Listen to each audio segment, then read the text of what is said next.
Est-ce que vous avez investi dans l'instruction pour pouvoir amener un peuple à l'évolution et à l'évolution et à l'émancipation? Et la réponse a été presque non. Je voulais vous dire que le monsieur, héros de la Tunisie, héros de l'indépendance, qui, vous le savez très bien maintenant,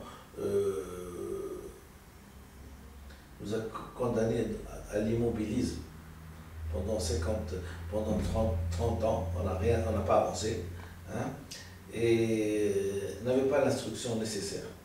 Il avait peut-être l'instruction nécessaire, tout est relatif, par rapport aux gens illettrés, qui le regardaient ébahis comment il parlait.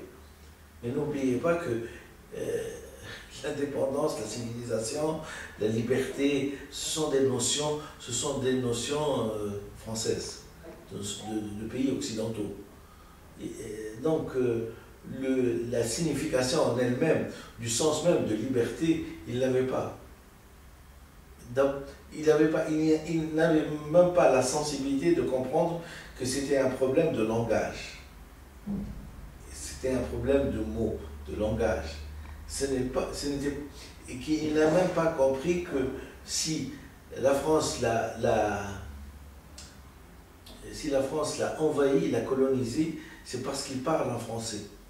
Ce n'est pas parce qu'ils avaient des armes. Les armes sont secondaires par rapport au langage. C'est le langage. Il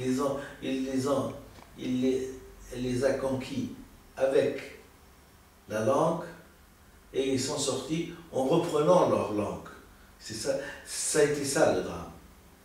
Vous comprenez? Ça a été ça le drame. Voilà ce que j'avais à dire. D'abord, je voulais dire autre chose et je ne sais pas si j'ai le droit de le dire et d'influencer même de loin, hein, des gens qui peut-être veulent m'écouter ou ne veulent pas m'écouter, mais toujours est-il que j'ai une proposition.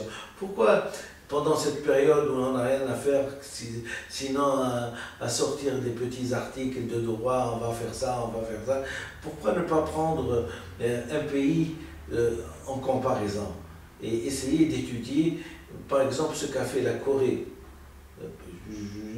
Je ne vois pas quel mal qu'une assemblée de personnes, hein, une assemblée de personnes, et un parlement qui va choisir, un mode de développement pour ses futurs, un mode de développement responsable pour ses futures générations. Pourquoi ne prendrait-il pas, par exemple, la Corée du Sud, ce qu'elle a fait depuis 1956, et la Tunisie, ce qu'elle a fait depuis 1956. Et nous avons là deux comparaisons, hein, et on va égrener dans quel état, dans quelle civilisation ils sont, et nous, dans quelle civilisation on est. Et on va se poser la question de la Héouïa, de l'identité. D'accord? Et les gens qui sous-entendent que l'identité est intimement liée au langage se trompent. Voyons ce que la Corée a fait, et si elle a respecté certains paramètres du langage, et voilà nous ce qu'on a fait, en ne respectant pas les paramètres de langage, mais en croyant en nos dégels et en nos hableurs, hein, vers où ils nous ont menés. Et de cette conclusion parlementaire, nous allons discuter, et je ne conseille pas d'amener des gens, un collectif. Ce n'est pas un collectif.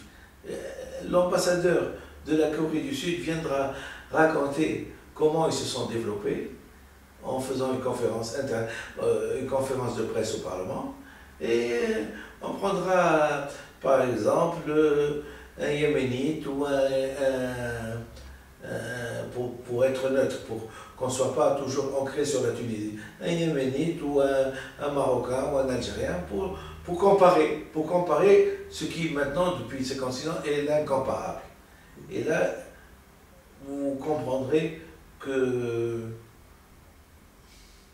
docteur Benfis Ahmed, quand il parle, il papote pas. Il ne fait pas du blablabla. Et ce n'est pas la peine de jouer sur les trucs, de jouer sur ses trois pieds, de jouer sur ses deux pieds pour pouvoir avancer. On avance un pas devant l'autre. Et en ne faisant pas du surplace. Je vous remercie infiniment.